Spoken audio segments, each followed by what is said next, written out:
아니, 이 굵은 나무가 태풍 한 번에 쓰러졌다고. 여기 실령이 깃들어 있는 일본 야쿠시마 섬에 무려 3000년 된 나무가 태풍 산산에 의해 쓰러져 버리자 야쿠시마 섬 주민들이 공포에 떨고 있습니다. 과거 고베 대지진과 동일본 대지진을 정확히 예언한 무당이 이 나무가 쓰러지면 어떤 일이 생길 것인지도 예언을 했기 때문이라고 하는데요. 대체 무당은 무슨 예언을 했던 것이고 이 마을에는 무슨 일이 있었던 것일까요? 오늘 사연 바로 시작합니다. 안녕하세요. 저는 일본 가고시마현 출신의 요코라고 합니다. 올해로 나이는 23살이 되었네요. 가고시마현의 야쿠시마 섬은 수천 년의 역사를 품고 있는 원시림으로 유명한데요. 일본 남부인 규슈 가고시마에서 60km 떨어진 곳에 있는 섬인 야쿠시마는 일본 애니메이션계 거장 미야자키 하야오 감독이 만든 월령공주의 배경이 된 고케무스노 숲이 있는 곳이기도 해요. 이 숲을 포함하여 인근 삼나무 숲에는 야쿠스기라고 불리는 수령 1000년 이상 된 삼나무들이 많이 살고 있기도 합니다. 야쿠시마 섬은 이런 점을 인정받아 1993년 일본 최초로 유네스코 세계자연유산으로 등재되기도 한 곳이죠. 이곳엔 신성한 존재로 여겨지는 나무들이 숲을 이루며 그 중에서도 가장 신령스러운 나무로 알려진 야요이 삼나무가 있습니다. 추정 수령이 무려 3000년에 달하는 이 나무는 일본 신토의 숭배 대상이자 섬 주민들에게는 수호자로 여겨져 왔어요. 이 섬에서 태어난 저는 어려서부터 이 3000년 된 야요이 삼나무의 이야기를 숱하게 듣고 자라기도 했죠. 사실 제 친한 친구 미호의 할머니께서는 야쿠시마 섬에서 오랜 전통을 이어온 무당이셨는데요. 그녀는 과거 일본에서 일어난 고베 대지진과 동일본 대지진을 정확히 예언한 것으로 유명했는데 이따금씩은 야요이 삼나무에 얽힌 불길한 예언도 입에 올리곤 하셨죠. 이 나무가 쓰러지는 날 일본은 큰 위기를 맞이할 거야. 무당 할머니는 어린 저와 제 친구에게 항상 이런 이야기를 들려주곤 했어요. 당시 저는 무슨 뜻인지 자세히는 이해할 수 없었지만 할머니께서는 워낙 진지한 표정으로 말씀하셨기에 어린 저희들에게도 그 말씀이 굉장히 와닿았던 기억이 나요. 그렇게 야요이 삼나무가 가진 신비로운 힘과 그로 인해 느껴지는 알 수 없는 두려움은 무의식 중에 제 마음에 깊이 새겨지게 되었죠. 어린 마음에 혹시나 나무가 쓰러지기라도 하면 어떡하나 하고 매일 아침 항상 그 나무가 제대로 서 있는지 확인하는 게 저의 일상 버릇처럼 되어버렸답니다. 그리고 저는 시간이 흐르면서 섬을 떠나 오사카에서 생활하게 되었는데요. 하지만 할머니의 예언은 여전히 제 마음속 깊은 곳에 늘 자리 잡고 있었죠. 저는 종종 야쿠시마 섬의 숲과 그 신목을 떠올리며 할머니의 말이 그저 미신에 불과하길 바랐어요. 그러나 2024년 9월 제10호 태풍 산산이 일본 열도를 강타했습니다. 야쿠시마 섬은 언제나 거대한 태풍 앞에서 꿋꿋이 버텨냈지만 이번엔 상황이 좀 다른 것 같았어요. 태풍이 몰아치는 밤, 저는 뉴스에서 들려오는 소식에 귀를 기울였습니다. 저는 불안한 마음을 감추려 했지만 그 불길한 느낌은 점점 더 커져만 갔죠. 뉴스에서는 실시간으로 태풍의 진입 상황을 보여주고 있었습니다. 일본 규슈 지역의 하늘이 점점 더 어두워지면서 검은 구름이 하늘을 덮었고 태풍 산산의 강력한 바람이 바다를 휘몰아치며 바다와 하늘이 하나가 되어버린 듯한 광경이 펼쳐졌어요. 게다가 규슈 지방 남서쪽에 위치한 야쿠시마 섬은 특히나 태풍에 의해 더 직접적인 영향을 받는 것 같았습니다. 저는 뉴스를 지켜보며 걱정이 점점 더 커져갔어요. 바람은 마치 지옥의 숨결처럼 거세게 불어왔고 거대한 구름 덩어리는 바람에 휘몰려 끝없이 퍼져나가는 것 같았죠. 태풍의 눈은 한치의 틈도 허용하지 않고 바람과 비를 몰아넣으며 일본 열도를 향해 천천히 다가오는 모습이었어요. 기분 탓인지는 몰라도 태풍 산산은 단순한 자연재해가 아닌 것 같았습니다. 그것은 마치 천벌이 내리는 듯한 광경을 연출하며 일본의 하늘과 땅을 뒤흔들고 있었어요. 야쿠시마 섬에서 살아오며 숱한 태풍을 보며 자라온 저였지만 이번 산사는 무언가 정말 다른 느낌 같았어요. 하늘에서 떨어지는 비는 불길한 검은색을 띠며 모든 것을 덮어버리려는 듯한 강한 폭우로 변해갔고 비는 하늘에서 마치 천상의 분노를 담은 물방울처럼 쏟아졌으며 길과 도로는 순식간에 물에 잠기기 시작했습니다. 거대한 파도가 해안을 덮치며 집과 건물들이 물속으로 빨려 들어가고 바다와 육지가 혼연일체가 되어버렸죠. 또한 산산의 바람소리는 제게 마치 악마의 목소리처럼 들려오더군요. 예감이 별로 좋지 못했어요. 그리고 태풍의 바람은 한층 더 거세지며 거리의 나무를 뿌리째 뽑아내고 전봇대를 부러뜨렸습니다. 많은 태풍을 봐왔지만 저는 이런 기분 나쁘고 거친 태풍은 여태 처음 보는 것 같았어요. 실제로 태풍 산산의 위력은 수치적으로도 엄청났습니다. 전성기 상태에서 중심 기압이 무려 935헥토파스칼의 순간 최대 풍속이 초속 70m에 이르는 무시무시한 태풍이었죠. 중심 기압은 낮을수록 태풍이 강력하다는 의미인데 935헥토파스칼은 정말 흔치 않은 수치이고 보통 950헥토파스칼만 되어도 엄청 강한 태풍으로 볼 수 있습니다. 게다가 이렇게 전에 없던 초강력 태풍이 자전거 속도로 느리게 움직이는 바람에 그 피해는 더욱 커질 수밖에 없었는데요. 강풍에 건물 외벽이 뜯겨져 나갔고 그간 경험하지 못한 폭우로 인한 침수 피해와 산사태가 잇따랐습니다. 특히 태풍의 중심부가 통과하면서 규슈 남부지방 등은 피해가 더욱 큰 모습이었는데 느린 태풍이 집중적으로 비를 뿌려댄 탓에 폭우로 불어난 강물은 폭포수처럼 흐르고 도로 곳곳은 물바다가 되었어요. 또한 이번 태풍 영향으로 인해 규슈 지역 200만 명에게는 피난 지시가 내려졌고 100명이 넘는 사상자가 발생하기도 했습니다. 물론 우리 야쿠시마 섬에서도 피해가 평소보다 컸지만 가고시마 항구에서는 사람이 바람에 휩쓸려 실종되는 무서운 사고가 생기는가 하면 산사태로 인하여 일가족이 파묻혀 사망하는 비극적인 사고가 발생하기도 했죠. 그렇게 일본에 상륙한 태풍 산산이 휩쓸고 간 자리마다 큰 피해가 이어졌습니다. 몸집이 거대한 산산이 많은 양의 비구름을 몰고 일본 열도를 서서히 관통하면서 피해는 더욱 커져만 갔고 이번 태풍은 심지어 움직임마저 불규칙하여 경로 예측조차도 힘들어 보였어요. 주민들은 도망칠 틈도 없이 집과 마을이 물에 잠기는 것을 보며 눈앞에서 펼쳐지는 지옥의 경악을 금치 못했습니다. 빗물은 거침없이 흘러내리며 마치 하늘의 분노가 땅으로 쏟아지는 듯한 장면이 연출되었고 길과 하천은 이미 범람해 물길이 되어버린 거리와 건물들이 물속에 잠기면서 도시와 자연이 구분되지 않는 풍경이 펼쳐졌어요. 각종 구조물과 시설들은 폭풍의 힘에 의해 파괴되었고 강한 바람은 사람들의 외침과 울부짖음을 휘몰아쳤습니다. 그렇게 폭풍우가 몰아치는 가운데 저는 불안한 마음으로 잠자리에 들었고 다음 날이 되어 여전히 야쿠시마 섬에 살고 있는 미호에게서 전화를 받았습니다. 그런데 미호의 목소리가 많이 떨렸어요. 왜 그러냐고 물었더니 할머니가 평생을 바친 야요이 삼나무가 태풍 산산에 쓰러졌다는 것이었습니다. 3000년을 버텨온 나무가 이번 태풍 앞에서 힘없이 쓰러졌다는 소식은 저에게 굉장히 큰 충격으로 다가왔습니다. 한동안 말문이 막혀 아무 말도 할 수가 없었죠. 태풍이 아무리 강하다 한들 설마 그 나무가 쓰러질까 싶었거든요. 또 이 나무가 쓰러지는 날 일본은 큰 위기를 맞이할 거야 라는 할머니의 말이 바로 떠오르면서 소름이 돋기도 했는데요. 그토록 오랜 세월을 견딘 나무가 이번에는 살아남지 못했다니 미호의 할머니가 예언했던 불길한 징조가 현실이 된 것이었습니다. 저는 급히 야쿠시마 섬으로 돌아갔습니다. 도착하니 미호를 포함한 섬 주민들은 말로 표현할 수 없는 충격과 두려움에 휩싸여 있었습니다. 그리고 수천 년의 역사를 간직한 야요이 삼나무는 태풍을 견디지 못하고 정말로 쓰러져 있었습니다. 그렇게 신성시 여겨졌던 야요이 삼나무가 위용을 잃어버린 채 쓰러져 있는 모습을 보니 마치 이 땅의 원주율이 무너지는 듯한 상징적인 장면이 펼쳐져 있는 것만 같았어요.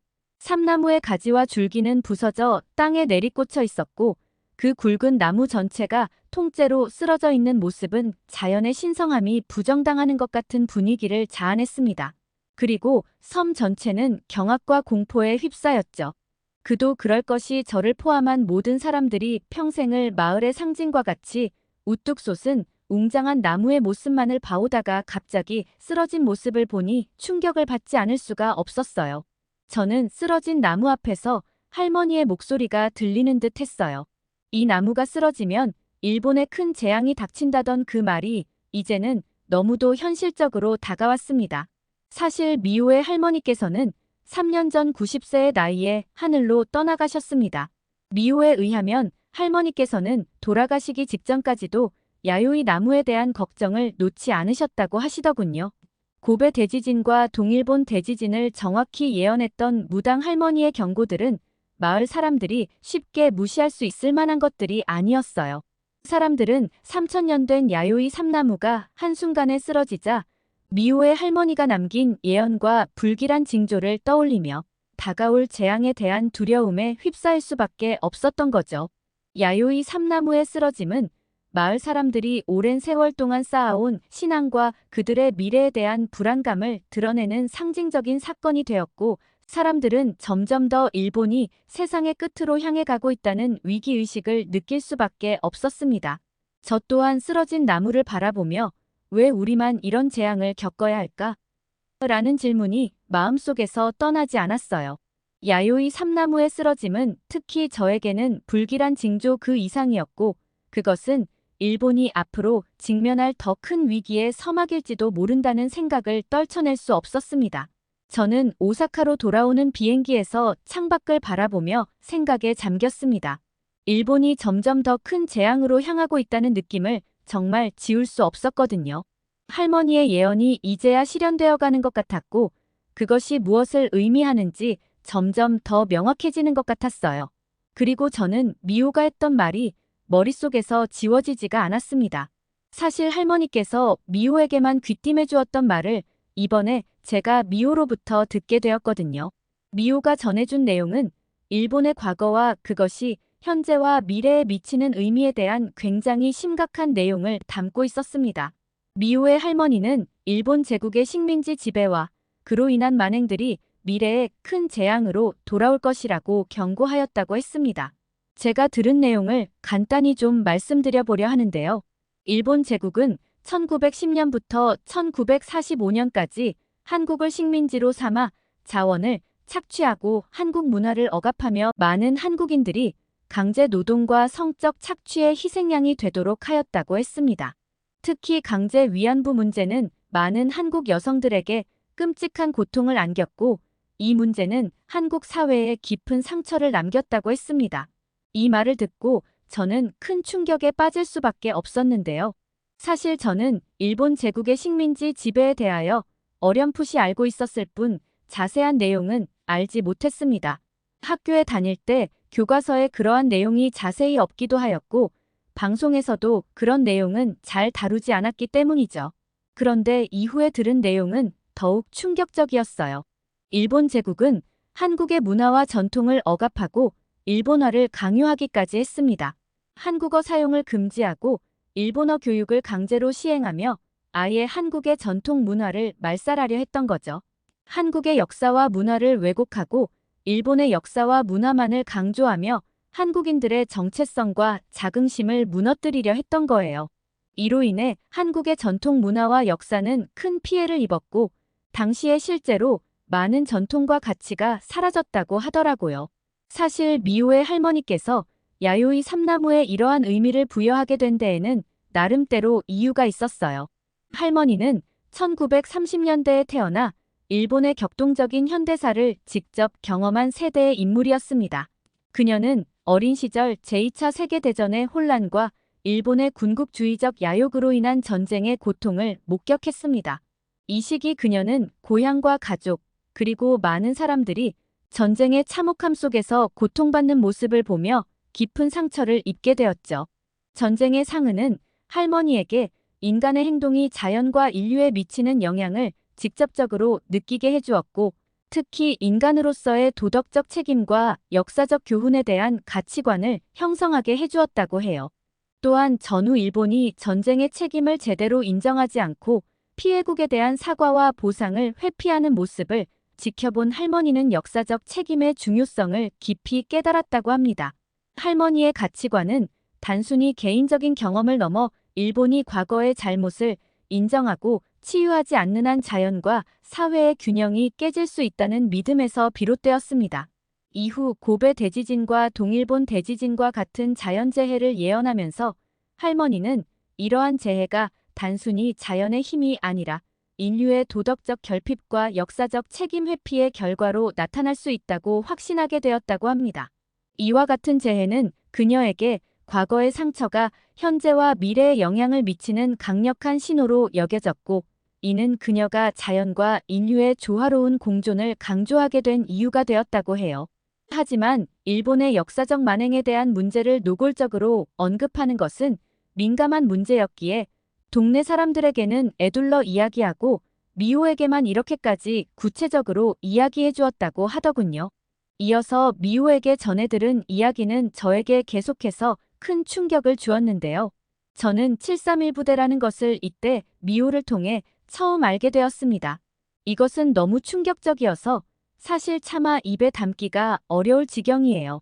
731 부대는 생체 실험의 대상이 된 민간인과 포로 등을 일본어로 통나무를 뜻하는 마루타라고 불렀는데요.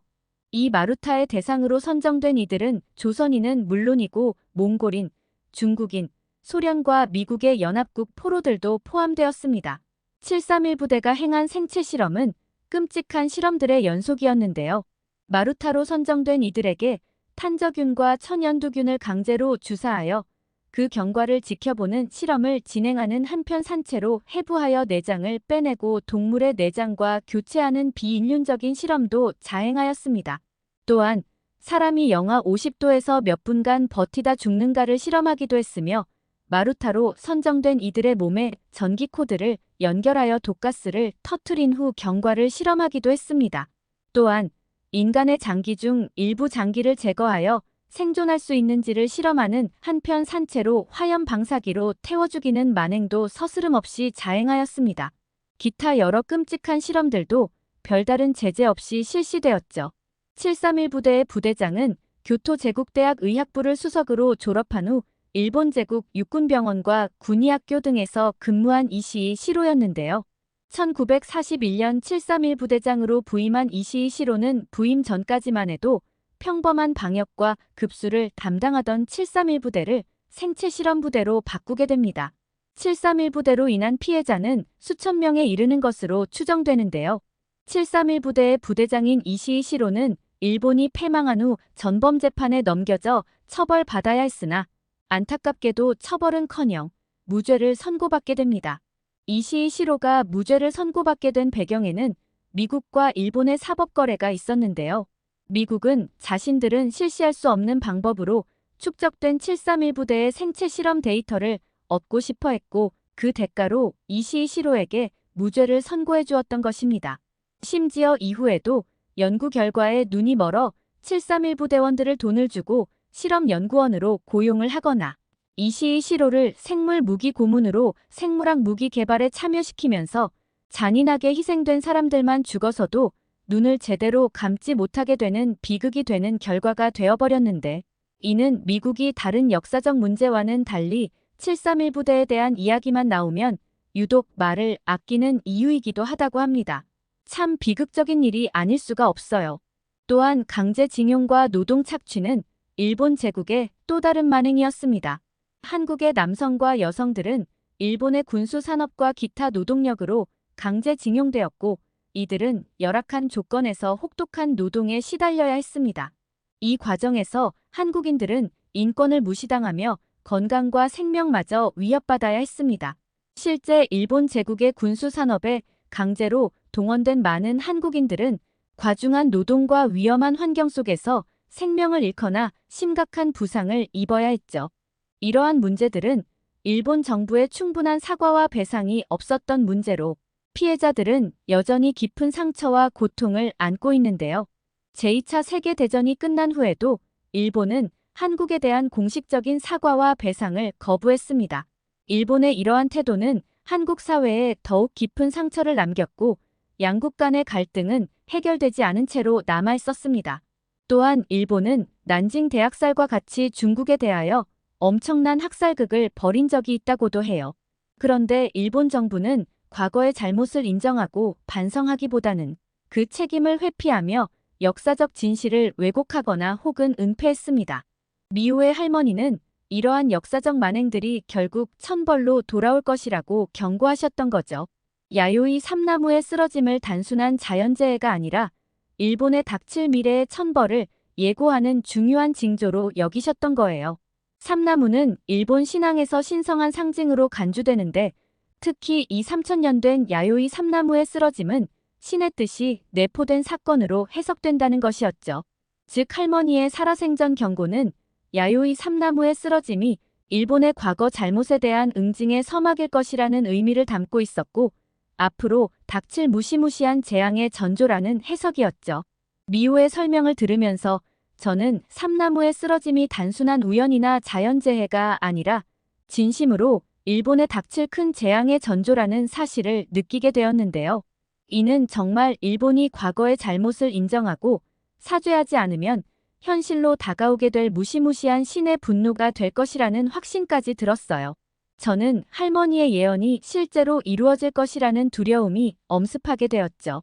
특히 할머니께서는 일본의 천벌이 가까운 미래에 닥칠 대규모 재앙으로 나타날 것이라고 말씀하셨는데 저를 소름 끼치게 한 것은 그 재앙의 가능성 중 하나가 바로 난카이 대지진이라는 것이었습니다. 아시는 분들은 아시겠지만 난카이 대지진은 일본의 난카이 해구에서 발생할 것으로 예상되는 대규모 지진으로 그 피해 규모와 파괴력은 상상을 초월합니다. 일본의 역사적 기록에 따르면 난카이 대지진은 주기적으로 발생하며 매번 큰 인명피해와 재산 피해를 일으켰습니다. 이번에는 할머니의 말씀처럼 그 전조가 야요이 삼나무의 쓰러짐이라는 신의 경고로 나타난 것이 아닐까 하는 두려움이 제 마음속에 크게 자리 잡았습니다. 난카이 대지진은 일본의 경제와 사회에 치명적인 타격을 줄 수 있는데 이로 인한 인명피해와 재산 피해는 그 규모와 파괴력 면에서 상상하기 어렵습니다. 2011년에 발생한 규모 9.1의 동일본 대지진보다 피해가 더 컸으면 컸지 적지는 않을 것으로 예상되는 거대 지진이기에 모든 일본인들에게 큰 공포심을 불러일으키고 있는 대지진이 바로 난카이 대지진인데요. 이러한 재앙이 다가온다는 생각에 저는 공포감을 느끼지 않을 수가 없었어요. 할머니의 예언이 실제로 이루어질 것이라는 두려움이 점점 더 강해졌고 저는 일본이 과거의 잘못을 해결하지 않는 한 계속해서 더 큰 재앙이 닥칠 것이라는 생각에 사로잡힐 수밖에 없었습니다. 이 두려움은 단순히 과거의 이야기나 먼 미래의 문제가 아니라 현재 우리가 어떤 행동을 취하느냐에 따라 달라질 수 있는 현실적인 위기라는 느낌이었습니다. 할머니의 예언을 떠올리며 저는 현재와 미래에 닥칠 가능성 있는 재앙을 피하기 위한 방법을 고민할 수밖에 없었어요. 일본이 과거의 잘못을 진심으로 뉘우치고 해결하는 것이 얼마나 중요한지를 깊이 이해했고 그로 인해 조금이라도 재앙을 피할 수 있는 방법을 찾아봐야겠다는 결심을 하게 되었습니다. 일본이 과거의 상처를 치유하고 역사적 책임을 다하는 것이 얼마나 중요한지를 뼈저리게 실감하게 되었고 이를 우습게 생각하고 무시하면 결코 안 된다는 생각이 들었어요. 이번 삼나무의 쓰러짐과 그로 인해 다가올 재앙은 일본의 과거 만행과 현재의 상황을 반영하는 중요한 교훈을 제공하는 일이었으며 일본이 과거의 잘못을 진심으로 뉘우치고 해결할 때까지 계속될 신의 분노를 경고하는 사건으로 여겨졌습니다. 결국 이 모든 과정은 일본이 책임을 지는 데에서부터 시작된다는 것이라는 사실을 다시금 상기시켜주는 일이었습니다. 저는 너무나 두렵습니다. 그리고 이 교훈을 바탕으로 더 나은 세상, 더 밝은 미래를 향해 나아가는데 일본이 하루라도 빨리 기여할 수 있기를 간절히 바랄 뿐입니다. 그렇지 않으면 일본의 미래는 정말 없을 것입니다. 말도 많고 탈도 많았던 파리올림픽이 드디어 막을 내리게 되었습니다. 그런데 프랑스의 한 교수가 이번 파리올림픽에서 가장 수혜를 입은 건 다름 아닌 한국의 삼성전자라고 주장하면서 큰 화제가 되고 있다는데요. 뜻밖의 삼성전자 이야기에 모두가 놀라고 있다고 합니다. 그리고 삼성전자의 이재용 회장은 에마뉘엘 마크롱 대통령에게 초청받아 프랑스 대통령궁인 엘리제궁에서 많은 이야기를 나누었다고도 전해지고 있는데요. 과연 이 프랑스 교수는 무슨 주장을 하고 있는 것일까요? 사연 바로 시작합니다. 안녕하세요. 저는 프랑스 파리 소르본 대학에서 마케팅을 가르치는 교수로 재임 중인 가스파르라고 합니다. 최근 파리는 100년 만에 열린 올림픽으로 인해 전 세계의 이목을 집중시켰었는데요. 시작한 지가 엊그제 같은데 어느덧 벌써 대회가 막을 내리게 되었네요.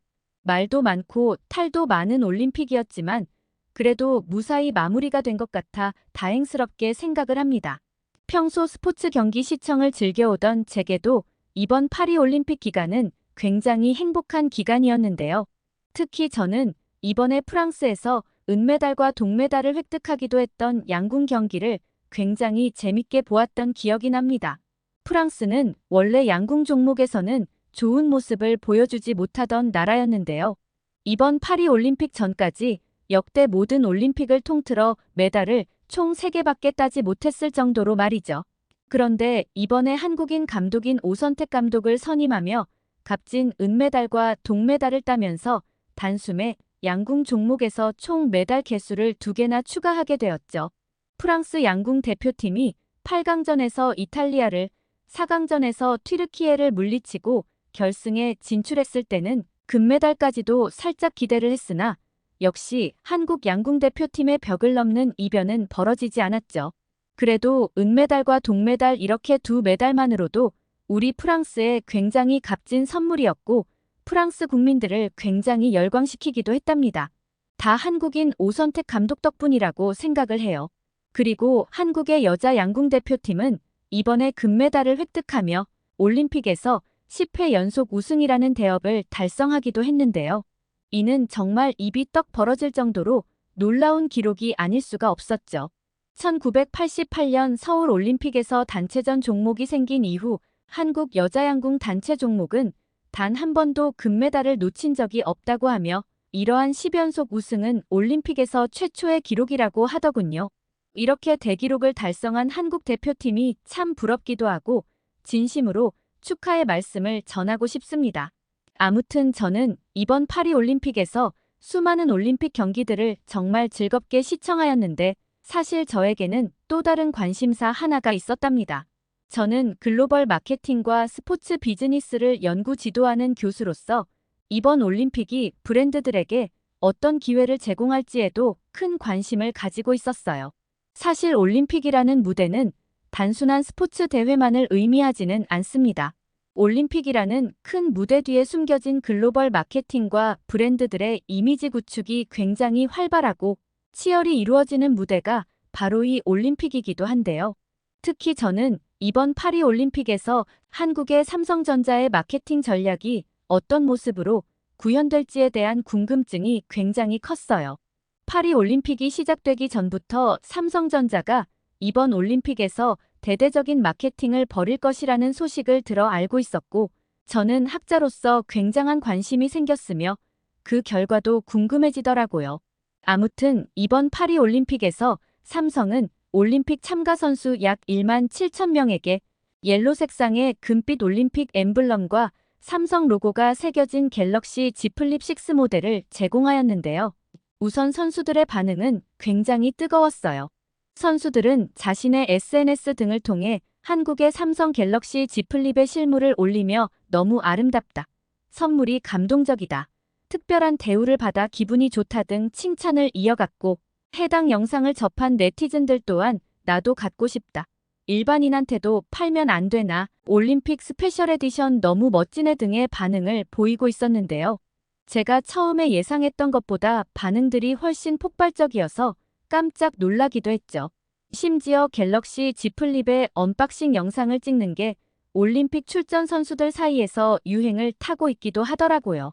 인스타나 틱톡 등에 선수들이 잇따라 언박싱 영상을 올리며 그 유행을 실감케 했는데요. 호주 테니스 대표로 출전한 다리아 사빌은 본인의 틱톡 계정에 삼성폰을 들고 너무 아름답다며 사용 후기를 올렸는데 해당 영상은 조회수를 무려 250만 회를 기록하기도 할 만큼 엄청난 화제를 모으더군요. 이번에 이렇게 선수들에게 신모델을 제공하면서 한국의 삼성 갤럭시가 마케팅 효과를 톡톡히 보는 듯 했어요. 그리고 삼성은 선수들이 시상대에서 셀카를 찍는 빅토리 셀피 프로그램을 도입하여 많은 주목을 받기도 했는데요. 참고로 셀피는 주로 서양 사람들이 쓰는 표현인데 셀프와 필름의 합성어로 스스로 자신의 사진을 찍는 행위를 말하는 것이랍니다. 과거 올림픽에서는 메달리스트들이 시상식을 할 때 개인 소지품 반입이 절대 금지되어 있었으며 촬영을 원하면 오직 국제올림픽위원회가 인정한 공식 미디어만 먼 거리에서 메달리스트들이 있는 시상대를 촬영할 수 있었습니다. 그러나 이번에 삼성전자는 국제올림픽위원회 및 파리조직위와 협력하여 이 프로그램을 올림픽 역사상 최초로 운영하며 시상대에서 자신만의 순간을 직접 기록할 수 있게 하는 굉장히 혁신적이고 참신한 시도를 했습니다. 이것은 인생에서 몇 없는 올림픽 시상대에서 메달을 수상한 아주 귀하고 소중한 기쁨의 순간을 기념하고 간직하고자 촬영을 하고 싶어하는 젊은 세대 선수들로부터 아주 좋은 반응과 호응을 받게 되었고 이 장면을 지켜보는 전 세계 시청자들 또한 올림픽에서 처음으로 보는 광경이지만 시상대 위에서 행복한 미소를 지으며 셀카를 찍는 모습을 함께 즐길 수 있어 매우 좋다는 반응을 보여주고 있습니다. 혹자는 우스갯소리로 애플 차별하냐고 하기도 하더군요. 참고로 애플은 IOC의 후원사가 아니거든요. 삼성전자는 고 이건희 선대회장의 뜻에 따라 1988 서울올림픽 지역 후원사로 올림픽과 처음 인연을 맺는데 이후 1997년 IOC와 글로벌 후원사인 TOP 계약을 체결한 뒤 무선통신 분야 공식 후원사로 쭉 활동해왔다고 합니다. 그리고 삼성은 오는 2028년 LA 올림픽까지 IOC와 협력을 지속할 예정이라고 하는데요. 이미 글로벌 브랜드로 성장한 삼성이 올림픽 후원을 이어가는 것은 단순히 브랜드 마케팅을 넘어 한국 대표 기업으로서 사명감을 가져야 한다는 이건희 선대회장의 뜻에 따르기 위해서라고 하더라고요. 아무튼 파리 올림픽을 통해 한국의 삼성전자는 단순한 제품 광고를 넘어서 선수들의 개인적인 순간을 포착하고 이를 전 세계와 공유하게 하는 새로운 형태의 마케팅을 창출한 것인데요. 또한 삼성전자의 빅토리 셀피 캠페인은 제품의 기술적 우수성뿐만 아니라 선수들과의 직접적인 감정적 연결을 시도했다는 점에서 매우 놀라웠다고 평가할 수 있는데 이 전략은 선수들의 기억에 평생 남는 순간과 갤럭시 휴대폰이 함께하며 자연스레 삼성에 대한 브랜드 충성도를 높이는 방식으로 작용했다고 보여졌어요. 이번 올림픽에서 삼성이 취한 전략은 사실 경험 마케팅의 전형적인 사례라고 설명할 수 있는데요. 참고로 경험 마케팅이란 소비자에게 단순히 제품을 제공하는 것을 넘어서 기억에 남을 경험을 함께 제공하여 브랜드에 대한 긍정적인 감정을 유도하는 마케팅 기법인데 이번에 삼성이 올림픽을 통해 보여준 이러한 경험 마케팅 전략은 앞으로 수업 중에 학생들에게 우수 사례로 소개해도 될 만큼 완벽하게 구현해낸 경험 마케팅이었다고 생각해요. 그리고 저는 올림픽이라는 세계적인 무대에서 삼성이 브랜드 인지도를 극대화한 점에도 주목했는데요. 이 전략은 디지털 시대의 소셜미디어를 활용한 효과적인 바이럴 마케팅으로도 볼 수 있는데 선수들이 시상대에서 찍은 셀카가 소셜미디어를 통해 전 세계로 순식간에 퍼져나가며 모든 나라 소비자들에게 자연스럽게 삼성 브랜드를 각인시킬 수 있는 아주 훌륭한 전략으로 보여졌죠. 저는 올림픽 무대에서 브랜드 홍보를 마치 독차지하다시피 하는 이런 뛰어난 기업을 보유하고 있는 한국이 내심 부럽기도 하더라고요. 이렇듯 2024 파리 올림픽 시상대에서 영광의 셀카가 역사상 최초로 허용이 되면서 파리 올림픽의 최대 수혜자 기업으로 한국의 삼성이 떠오르고 있는데요. 올림픽 기간 동안 아주 많은 시상식이 진행되었는데 시상식이 열릴 때마다 메달리스트들의 셀카 촬영 모습과 브랜드가 자연스럽게 전 세계에 노출이 되어 삼성은 이번에 아주 어마어마한 광고 효과를 볼 수 있을 것이라는 생각이 들었고요. 참고로 삼성전자는 IOC 최상위 스폰서 15개사 중 유일한 한국 기업으로 88년 서울 올림픽 지역 후원사로 올림픽과 인연을 맺은 이후 97년에 IOC 글로벌 후원사 계약을 체결해 지금까지 40여 년 동안 브랜드 가치 30배가 넘는 성장을 보여주고 있는데요. 이번 올림픽을 통한 브랜드 홍보 효과로 또 얼마나 큰 성장을 이뤄낼지 정말 제가 다 궁금해지네요. 그런데 사실 삼성전자는 이번 파리올림픽 선수단에게 갤럭시 Z 플립 6를 제공했는데 그동안은 S 또는 노트 시리즈만을 제공했거든요. 물론 과거에는 이번 파리올림픽처럼 빅토리 셀피 프로그램을 운영하진 않았지만 평창 동계올림픽과 도쿄올림픽 때도 선수들에게 휴대폰을 무상으로 제공하며 좋은 반응과 홍보 효과를 이끌어낸 적이 있었거든요. 하지만 이번에는 마침 Z 플립 6의 출시 시기가 파리올림픽 개막 시즌과 겹치기도 했고 시기적으로도 대규모 마케팅의 적기라고 판단한 것으로 보여졌어요. 그런데 삼성전자가 파리올림픽에서 이렇게 사활을 건 이유는 무엇일까요? 여러 언론 보도에 따르면 애플도 2026년 중 폴더블폰 시장에 진입할 가능성이 높다고 보여지거든요. 애플은 그동안 내부적으로 시중에 폴더블폰을 직접 구입해 내구성을 검증하는 등 여러 단계를 통해 신중히 폴더블폰 시장에 대한 탐색을 이어갔던 것으로 전해지고 있는데요.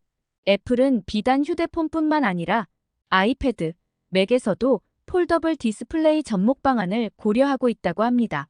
따라서 삼성은 애플이 곧 뛰어들면서 폴더블을 활용한 IT 디바이스 시장이 향후 대세로 떠오를 가능성이 높다고 진단한 것이라는 생각이 드는데요. 그리고 특히 최근 중국에서는 프리미엄 스마트폰으로 폴더블폰이 주목받는 바람에 중국 내 아이폰 판매량이 급격히 하락하고 있는 애플이 갑자기 폴더블에 관심을 보이고 있다는 시각도 있습니다. 애플에게 중국은 잠재력이 엄청난 시장이거든요. 즉 폴더블에 대한 중국의 높은 선호 때문이라도 개발을 소홀히 할 수 없다는 것입니다.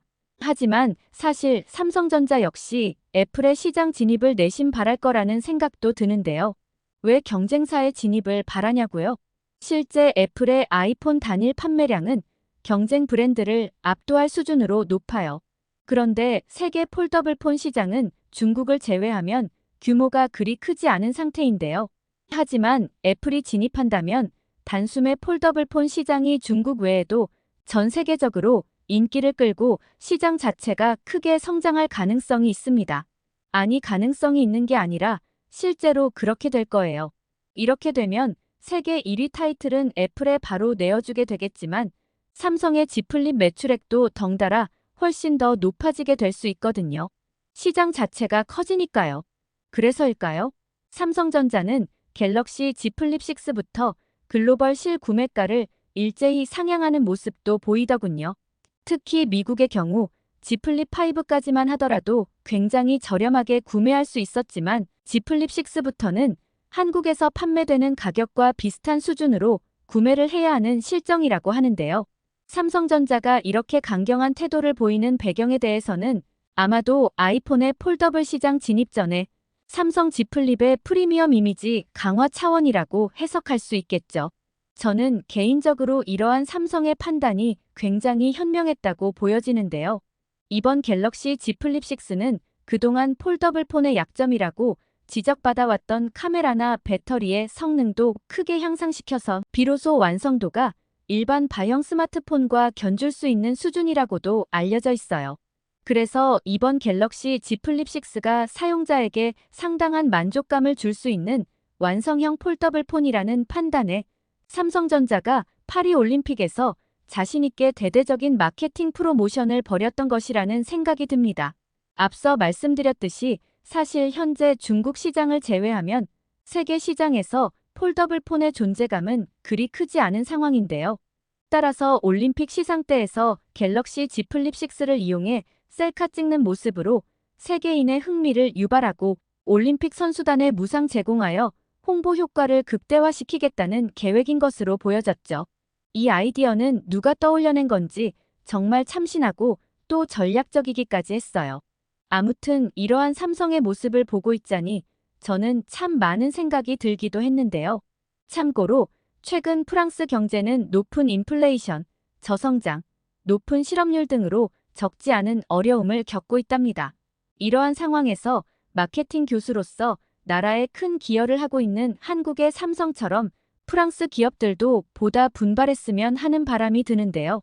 특히 이번 파리올림픽에서 보여준 훌륭한 글로벌 마케팅 전략과 같은 삼성전자의 전략들을 프랑스 기업들이 벤치마킹해야 할 필요성도 느껴졌고요.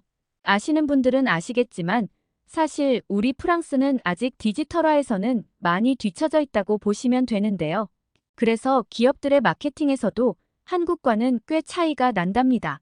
특히 프랑스의 많은 기업들은 주로 유럽 중심의 마케팅을 펼쳐왔으며 글로벌 확장보다는 지역 시장에서의 강점을 살리는 전략을 취하는 경우가 많고요. 그래서 그런지 저는 이번에 삼성전자의 전 세계적으로 인지도를 높이는 전략이 굉장히 감명 깊더라고요. 프랑스에 대해 짧게만 한탄을 좀 해보자면요. 삼성전자 같은 경우 늘 혁신을 강조하며 기술적 우수성과 미래 지향적인 이미지를 동시에 구축하고 있는데, 이는 최신 기술을 탑재한 제품과 미래를 지향하는 캠페인으로 소비자에게 다가가는 효과적이고 훌륭한 방식인데요.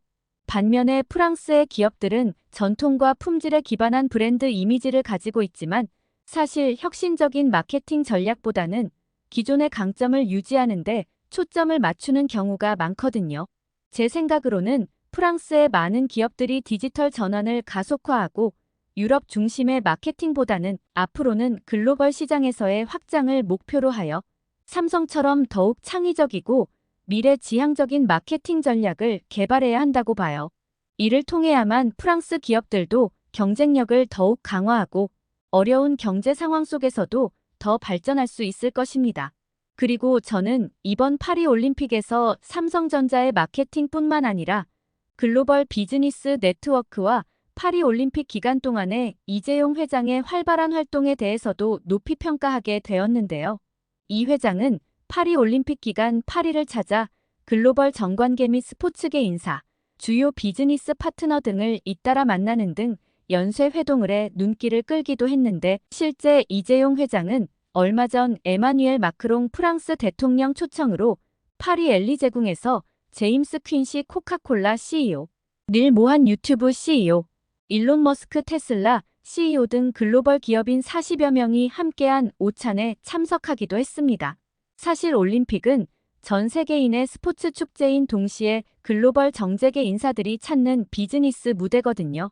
저는 이재용 회장이 다양한 글로벌 인사들과의 만남을 통해 브랜드의 위치를 공고히 하는 모습에서 삼성전자가 단순히 기술 기업을 넘어 글로벌 리더로서의 역할을 강화하려 한다는 것이 느껴졌어요.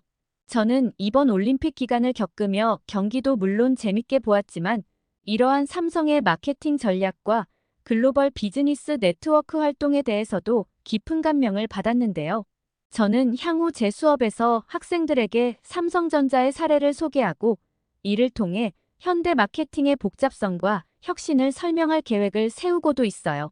삼성전자가 단순히 기술을 판매하는 것만이 아니라 감성적 연결을 통해 소비자들에게 잊을 수 없는 경험을 제공하는 방법을 이번 올림픽에서 너무도 잘 보여주었고, 이러한 사례를 통해 학생들이 현대 마케팅 전략의 중요성을 잘 이해하게 될 것으로 생각되었기 때문이에요.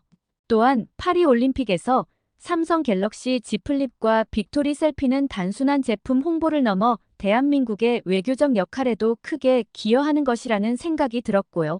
전 세계가 주목하는 올림픽 무대에서 삼성의 기술력과 혁신성을 효과적으로 보여줌으로써 한국의 첨단 기술력을 널리 알리고 나아가 대한민국의 이미지와 국가 브랜드를 높이는 데에도 중요한 역할을 하는 것으로 여겨졌죠. 그리고 갤럭시 Z 플립의 기술력은 한국의 뛰어난 IT 기술과 창의성을 상징하는 것으로 보여지기도 했죠. 이를 통해 한국은 앞으로도 기술 혁신의 선두주자로서의 입지를 더욱 공고히 할 수 있을 것이고, 한국 기업의 혁신과 글로벌 시장에서의 경쟁력을 보여주는 이러한 기술력은 다른 국가와의 협력 및 교류에서도 중요한 자산으로 작용할 것입니다. 단순한 마케팅 그 이상의 의미를 지녔던 이번 파리 올림픽 기간 삼성전자가 보여준 활동들은 많은 국가의 귀감이 될 것이고, 우리 프랑스 기업들도 이러한 삼성의 글로벌 마케팅의 교훈을 잘 참고하여 앞으로 글로벌 무대에서 더욱 두각을 나타낼 수 있었으면 하는 바람입니다.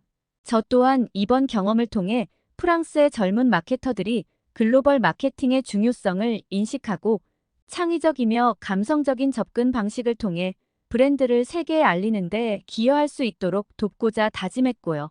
올림픽 기간 동안 제게도 많은 교훈을 주었고 또 깊은 감명을 느끼게 해준 한국의 삼성전자에게 감사하다는 말씀을 전하고 싶습니다. 그리고 앞으로도 대한민국의 삼성기업이 글로벌 무대에서 더 많은 성과를 이루길 진심으로 기원합니다.